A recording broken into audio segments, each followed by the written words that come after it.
Welcome to the Burning Pallets Podcast, sponsored by Texsource. Here's your host, Ryan Boland. Hey, what's going on, guys? Ryan here with the Burning Pallets Podcast. Along my side is Mike Coey, as always. Hey, everybody. The man, the myth, the legend. We're at the Long Beach show, the Impressions Long Beach, down in California.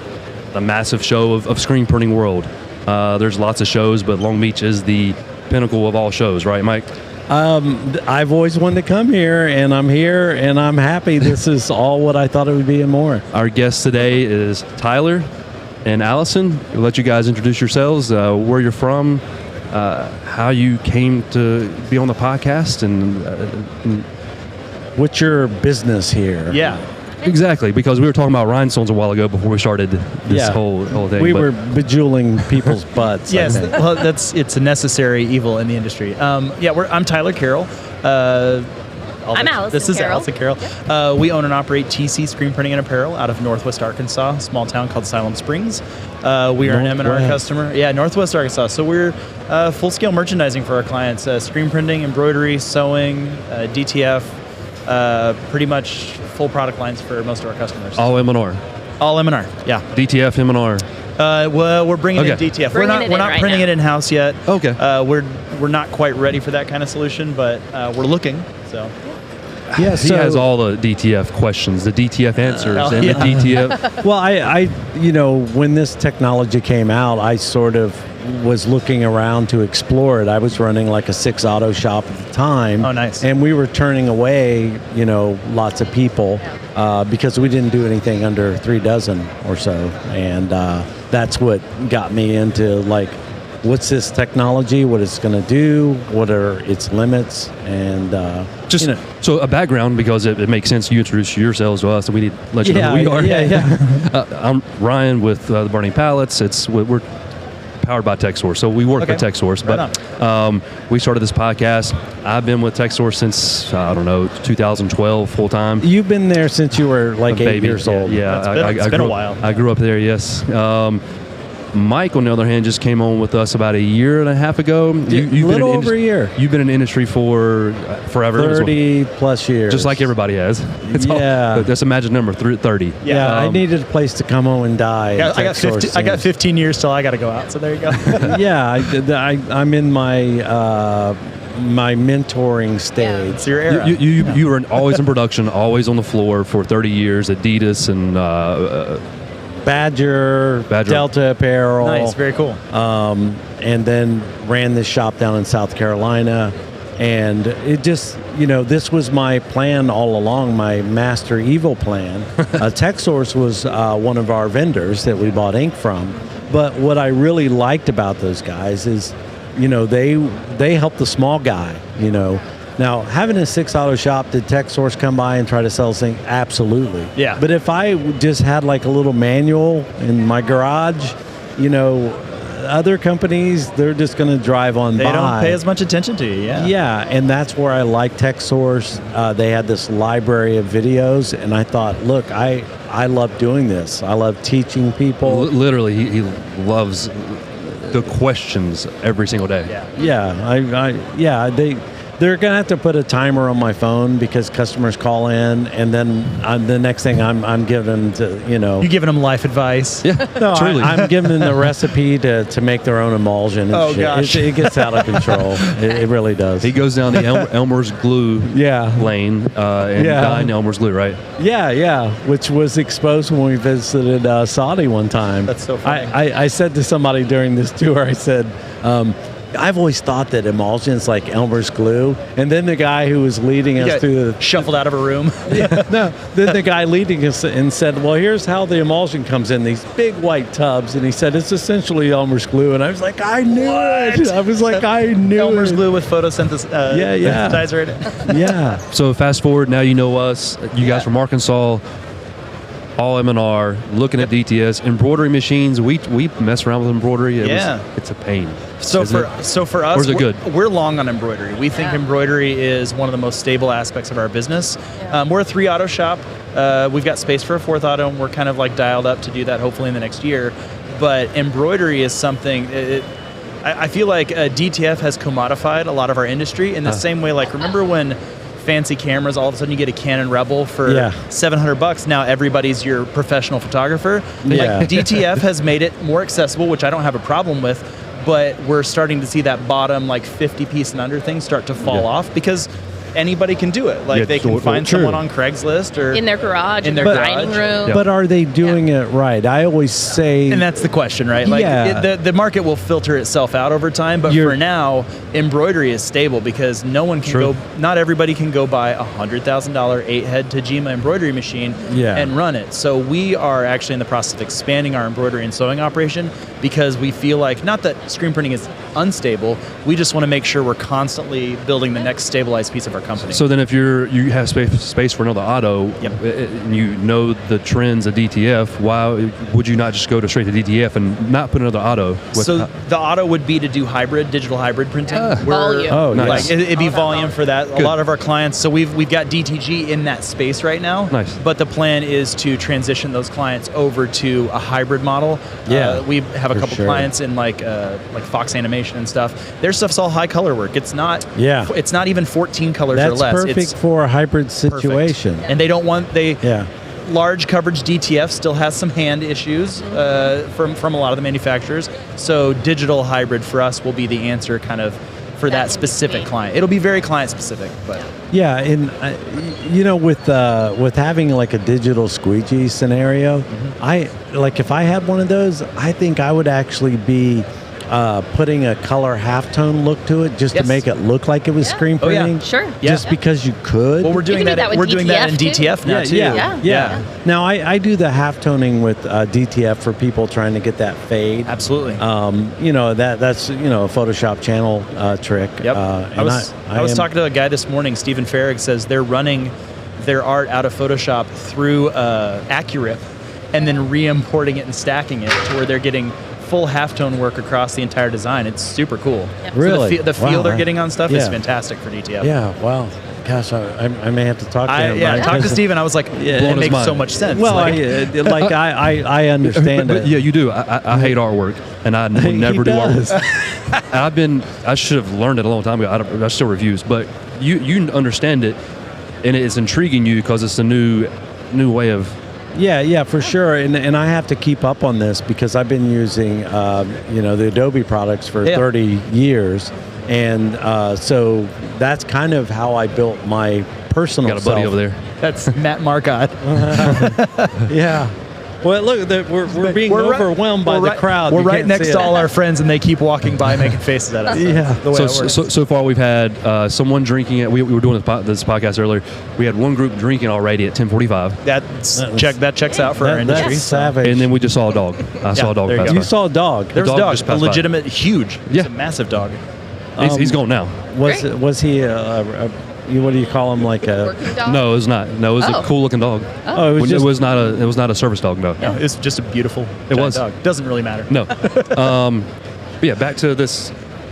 Yeah, so with all of these things, you guys probably know, the art is a big part of that. Yeah. And especially in your DTG world and the DTF world, is you got to be able to dial in that color. Yep. When you said everybody's brother has a DTF now and it's cutting into that small business. Yep.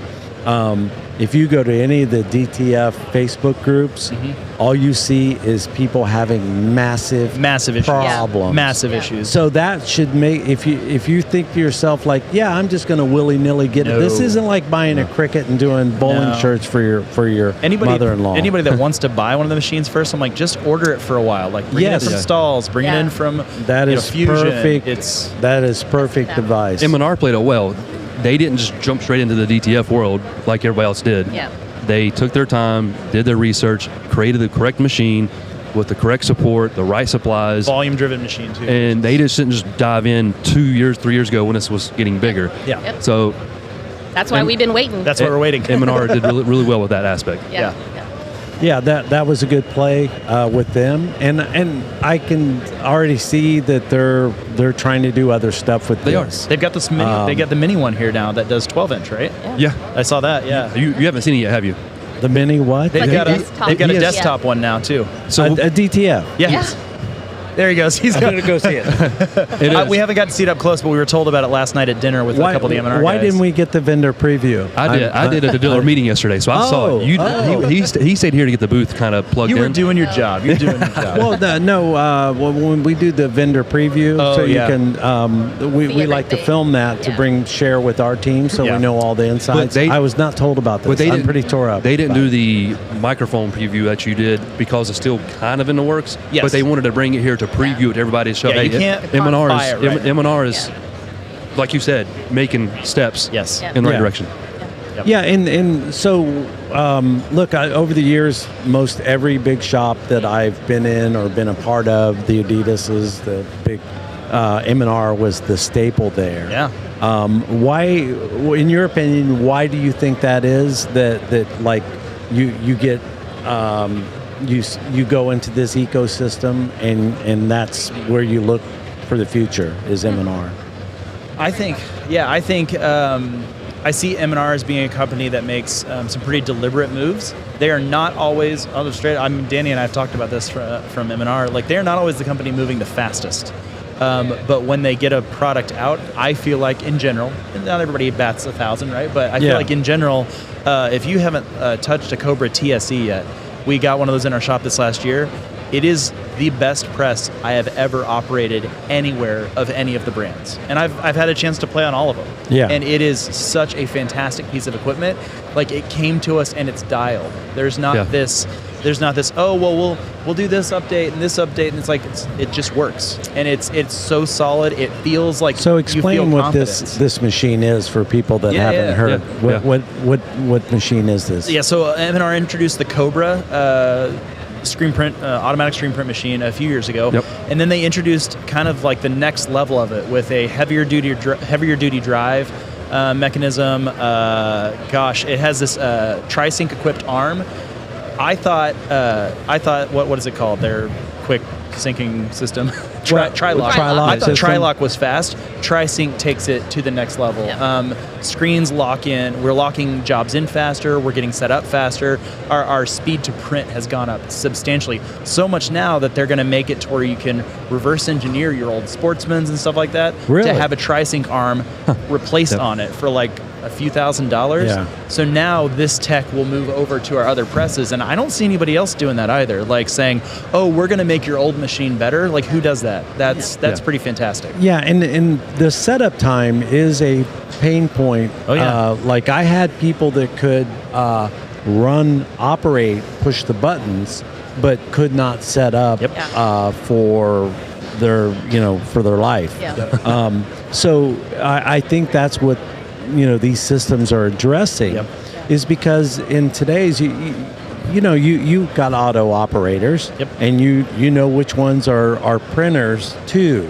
They understand difference. like There's a difference. Yeah, they understand like, hey, if I need to lay this overprint red it down a little thicker because it's getting too light on me, Yep. I'm gonna drop the angle down and maybe do a 60-90-60 blade. Yep. There's so many dynamics in there, but just the setup alone, Yep. there's so much behind the scenes that you just have to have in place. Yeah, Mesh count, all of that. The TSC equipped press makes a massive difference. It's allowed us to move into a system where we have our best ops, who are the fastest at setting up, be even faster. And now we have a pod setup where they move ahead to the next press, Next set job. up the next press. And our people who are they're a good loader, they're a good operator, Yeah. they can do basic problem solving. They just run them all day and are Yeah, more they skilled. hop around, right? Yeah, Yes, we've that's got smart. it rotating through, and Yeah. we're putting out more jobs per day, and a large part of that is adding the Cobra TSE into what we do. But with the same number of staff. So can I ask you a question about the business Sure. and your employees? Yeah. Because this is something that I always struggled. I was owned by somebody else. I didn't own it, so I couldn't just say like, "Hey, everybody." Sure. How do you keep the morale of your employees, what kind of strategies do you employ there? This has been a hot conversation for us lately. Pizza. Not because we're running into problems. Yeah, pizza parties, number one. Beers on Friday after 3, we shut that one down. Really? No, we used to. We don't do it anymore. I mean, Allison, you handle a lot more of the HR stuff in our business. I mean, I think number one is everybody's like, you have to care about your people, but your people also have to know that you care, which is consistent every time, all the time, showing up for them. And I feel like we have made ourselves available for our people that a lot of people say we have an open door policy, like legitimately, like when we designed we just moved into a new facility back in June. When we designed it for maximum transparency and access to anybody at any level of the company, because we don't want people to be like, well, I don't like going over there, I like stepping into their office, because it's, no, that doesn't exist here. Like, you can speak a little more to that. Yeah, we've actually been surveying our team for a couple of years now about, like, why are you still here? Like, why haven't you left for another job? And, like, what makes you want to stay here? And it's all the basics, like, you pay us well, we've got all the benefits that we need. Like, they have no, like, tangible reason to leave. But everybody really communicated that the reason they love coming back to work every day and they're not even considering moving is that they feel like they have community at work. And so we are picky when we hire. We interview a lot of people. And combing through social media, like we dig really hard on picky. Anybody at any level we hire. So they all have to get together, work well together. Yeah. So that's I mean, we're 22, 23 people, sometimes up to 25, down to 18. Adding one new personality to that group makes a huge difference. But even then, we have such a diverse group of people in terms of, I mean, nobody's nationality, political affiliation, gender orientation. Like so everybody's like, oh, well, you just hire one kind of person. I'm like, oh no. Like just their voting records are all very like even from any level. And we're like, but we just try to find people who find that the commonalities is what binds them together, not like things that they're going to argue against. That's what breaks them apart. So you've in fact created your own sort of culture. Trying to. I mean, it's hard to say we created a culture, but I feel like our people did. 15 years in, and we just have let it happen naturally, if that's even a thing. I think companies, even at the large level, the big companies I work for, they forgot that piece of the pie. And there's only 3 pieces of the pie, and that is your logistics. You know, do we have the supplies? Do we have everything we need? Do we have a plan? That's number 2. And number 3, it's equal, is the morale. If you have those 3 things in place, you can accomplish anything. And if one of those is out of balance, you lose it. Then you lose it so fast. But the one overlooked the most is the morale pie. For sure. And that's I'm glad I learned that early in my life, and I've had to fight for it, and not only got it when I went to the uppers and said, hey guys, the morale of the team, you know, we got to do something here to show them. And it's just not like, here's $100 for everybody on the floor and send them out the door. Starbucks gift cards. It's not always that. It's knowing that like, hey, you know, I never felt like I'm the boss, you got to do what I say. I'm like, I worked for them. And I feel like a lot of times we do that. We're like, well, I'm going to go work this extra weekend event coming up this month. Why? So we can make payroll. Like, sometimes it gets down to that, but I think also, like, to your point, like, being willing to revisit those things often.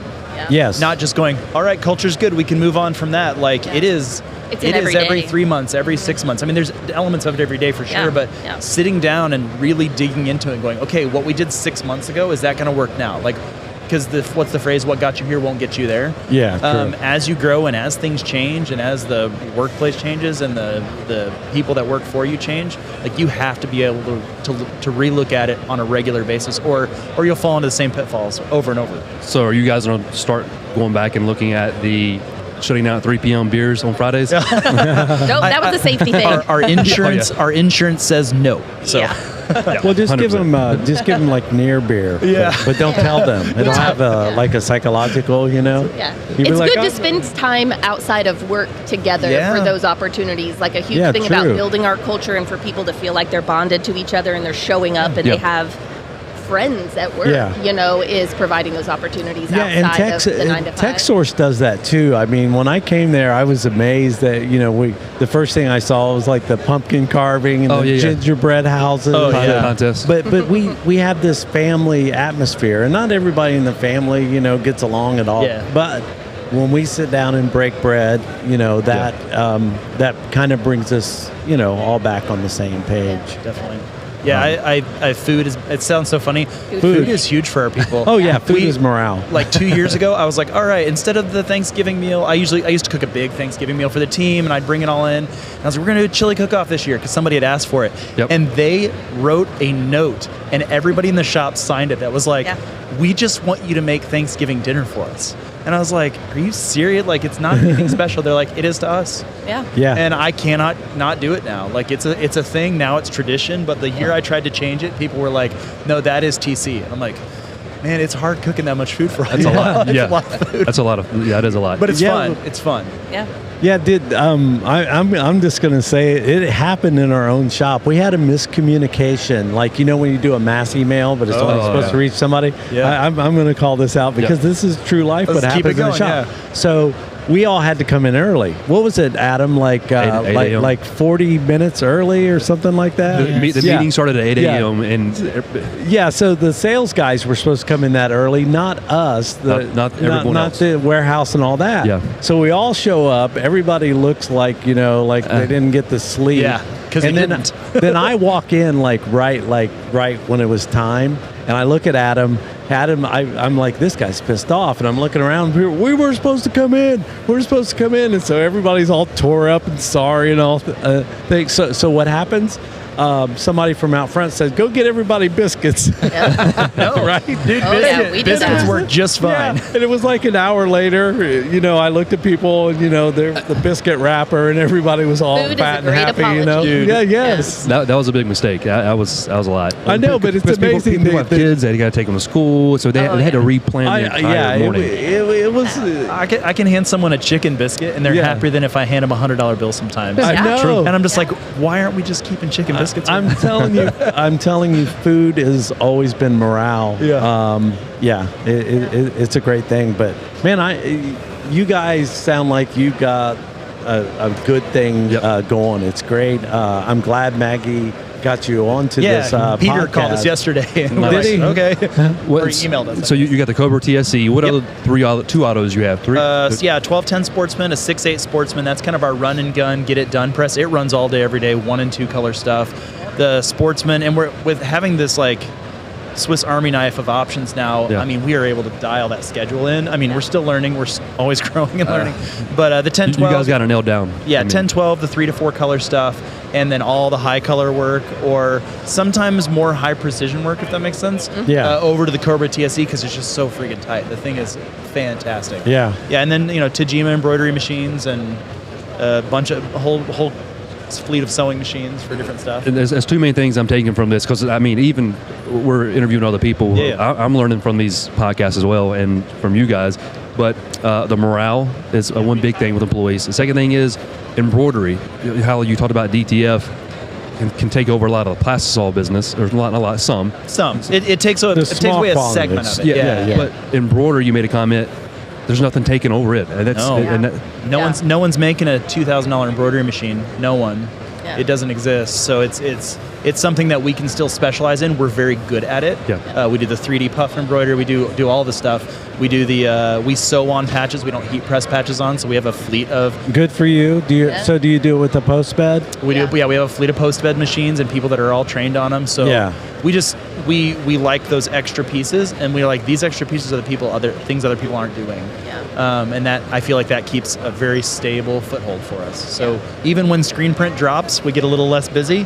And embroidery and sewing are booked all the time. Well, Christmas time, everybody comes around wanting embroidered stuff, like my 1-2 pieces. We don't do that. We don't do that. We don't touch it. Yeah, I know. No. What I think the misconception with people on embroidery too, and it's one area that I've never had to functionally learn how to do it, but I've been around people that knew what they were doing, is that the same embroidery that you do for a hat, even if it's the same size, comes down on a Not the stretchy same thing, shirt yeah. where you're putting this under to pull out. Yep. I mean, there's a big difference between embroidery and someone that's doing it at a professional level. Yeah, the backing is the underbase. Like underbases in screen printing, the backings you choose are the underbase for it. There's Yeah. lots all of the different difference. options. Yeah, and I also believe, and I'll die on this hill, that you should never embroider a T-shirt. I'm sorry, but It's high demand right It's now. high I actually demand. had a big customer come in the other day if you're gonna do for us that, to do it. That's the puff. But we're doing it on highly specialized garments too that are made to take embroidery. People that are embroidering Bella On- Canvas on- 3001s, Oh, yeah. nonsense. Yeah, Absolutely or- nonsense. Well, if I'm wearing a T-shirt, I don't want to have that all itching No. up on me. And, and There's all- a backing you put Yeah. on. that. Full coverage embroidery now though is hot business. Like full, we're doing more and more full. Like chest how many open. thousand stitches are we talking? Gosh, 40? 40. Between Yeah. 40 and 100,000. Yeah. Like that is Wow. getting so popular, and it's Yeah. and honestly the machine runs. It's profitable. It's great. I mean, we'll not- take it all day. What type of garment though? Sweatshirts, heavy Okay, on yeah. sweatshirts, Jacket backs. jacket Jackets. backs. You like- doing the old satin jackets, like the military ones with all the More so snakes the and all that? denim. More so the denim. We have the done that, denim's though. pretty hot, but we've done the Oh, big yeah. jackets. There's I- Threadfast is making a really good one that takes embroidery really well. Yeah, Been happy that's with. cool that you know The is denim a is- trend that you guys are Large sweatshirts though, front on the sweatshirts. It's Now, do so the big. trends hit you, or are you ahead of the game? Like, hey, this is coming. Look at the Paris show. That let's. With some of your clients that you handle, she helps kind of steer them into trends, but they're already so far on the design trend, like they're way cooler than we are. Yeah. But she can help them take it and go, oh, hey, this is getting hot in decoration. Yeah. We should take this idea that you Yeah. have and do it like this. So Or here's the wholesale version. yeah, here's the wholesale version what of you the saw. cut and sew Oh, piece okay. that you Fashion received. Week. Yeah, that's great. That's definitely smart on the marketing side because if you can steer someone into that, and then like once it works with one client, I'm calling the next client up and saying, Oh, "Hey, yeah. everybody likes these murdered out hats we're doing. What's that? Dude, the oh, hat- it's black on black, Oh, with yeah. 3D Or like stitching in like 10 different places on the hat is getting hot right now. Oh my gosh, it's so much work, but they'll pay for it. Yeah. Yeah. It's, Or it's embroidery on the front, a patch on the side, and silicone on the on the other side, like yeah, the mix. like multi-decoration. Yeah. Or Yeah. DTF, and then we'll stitch over top of DTF. So we'll press DTF yeah. and use a spot Narrow in it the on. DTF as the finder for the laser. Have you put DTF on top of leather patches yet?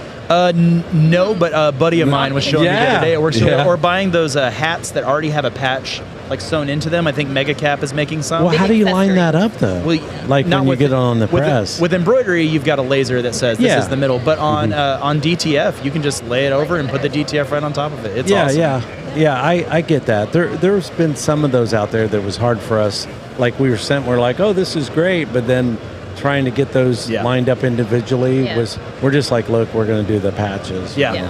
Every once in a while, they just need like a dozen of them. They won't order 50 patches, and I'm like, here's an option. Okay, And yeah. and that's why I say for DTF, like we're not just using it for low run stuff because we still don't do low run stuff. Yeah, It's it's just volume. it's just a tool in our arsenal. Yeah. And we go, oh, that will work better for Yeah. this, and we just make the suggestion to the client. Yeah, you guys like this stuff. I love that because you could probably tell. I love this. This could be a 5-hour podcast until somebody drops. yes. Well, we were talking about the things you were saying, the things that are like necessary to success. I 100% believe like you also have to love what you're doing. Oh yeah. And you have to love the craft long term to some degree. You've got to fall in love with some element of this craft that we do.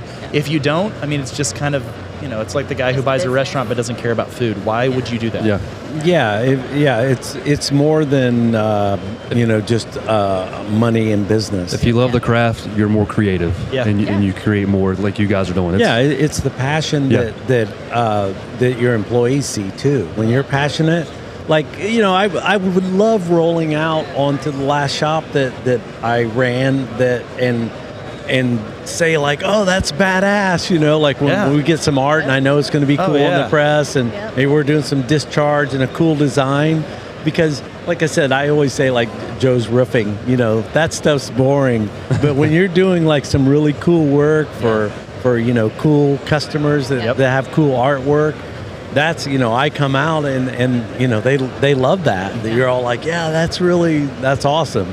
So I'm I'm neck deep into this. Sounds like you love it still. Oh, so I 30 do. years in and you still love it. I'm gonna die sitting at this table. Okay? Oh, please don't. No, I'm saying I'm saying like 20 years from now, I'll be like, hey, over there. He's been on the production side forever. Now you're on the side that you've always wanted to be on with Yes. this training, teaching, helping. Great. Yeah. I would love to do that eventually. Like I love helping people in the Well, industry. you have to. I hit 57 years old and 30 plus years, and I was like, it's time. Yeah. It's time. And then I went from Luke Skywalker to Yoda. To Yoda. Great. Yeah, you got to transform there. I came on the dark side. I've always called the vendor side the dark side. The dark side. Yeah, and I'm like, I'm ready to come Yep. to the dark side. Yeah. And what was cool was like I knew Robert from Texsource, Ryan's dad. I had never met them until I went up, and we planned this like a year or so in Yeah. advance. And I'm like, look, I like you guys. I like that you help the small guys, and that's how we got this started. So we're loving this, the podcast. We love all this So stuff. the name Burning Pallets. I'm assuming you We've obviously burned a few. Okay. That's happened. Everybody burns a pallet. Everybody. And we burned one not too long ago. I don't know what I was doing. I got sidetracked, and I don't know what I was. We were doing videos. That's when it happens. We were doing videos for of printing the weird stuff that you have to print a for Christmas series. Yeah, Oh, yeah. So yeah, we started that series. We were printing yoga pants, And you could golf smell towels. the Oh, rubber. gosh. You could smell it. He was Yep. starting to burn it. I don't know how we got sidetracked, but we burned a pallet not too long ago. It happens. So Yeah, but that's it wasn't like bubbled, like Yeah. where it bubbles big time. Yeah. It was.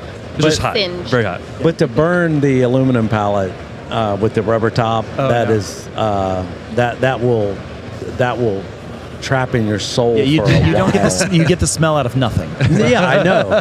It's like you have to take the whole auto and throw it in the dumpster. Oh no, that's so sad. It's that bad.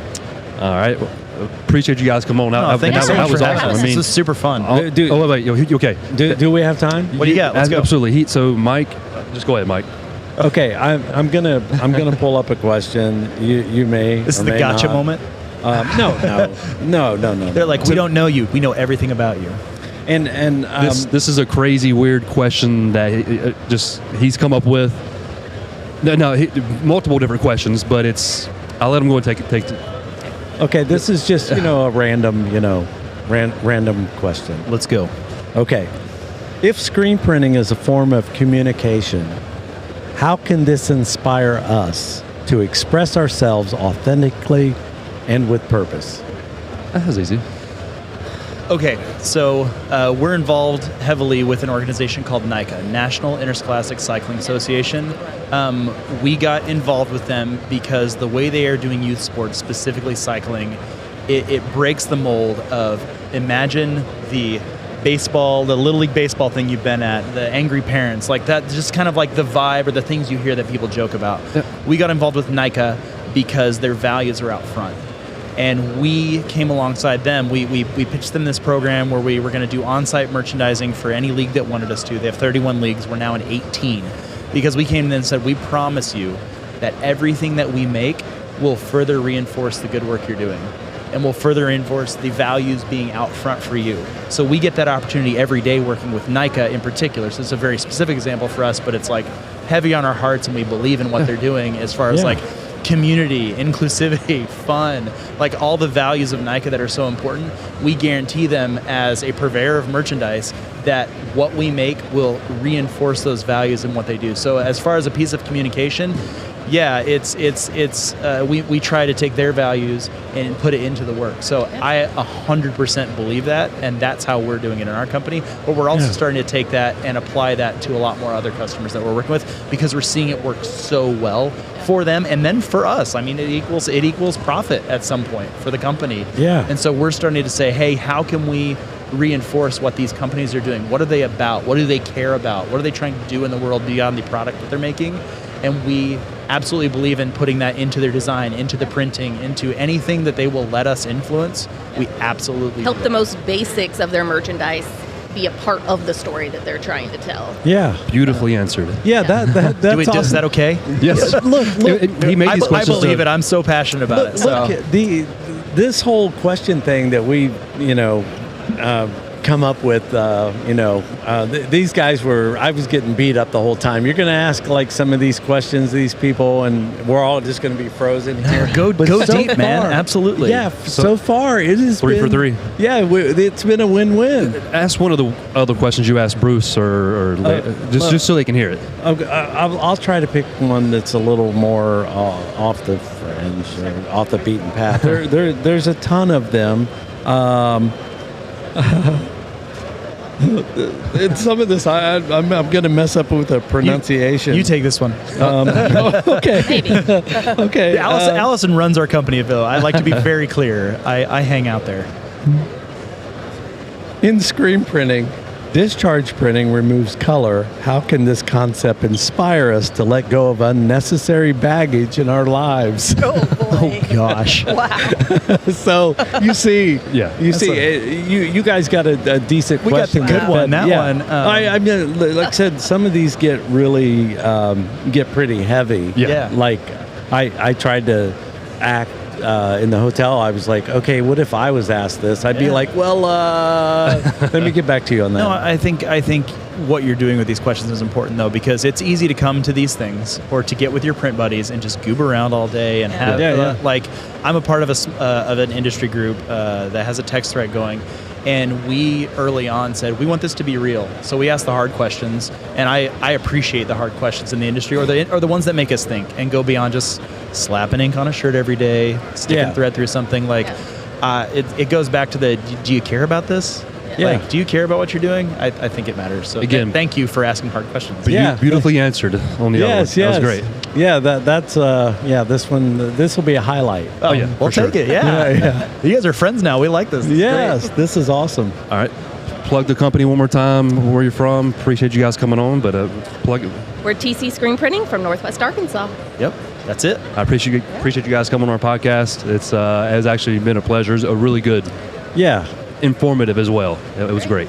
Great. So I appreciate Thanks you for guys. Thank you so much. We appreciate it, guys. Thank you guys. All right, Thanks. we'll see you. Peace.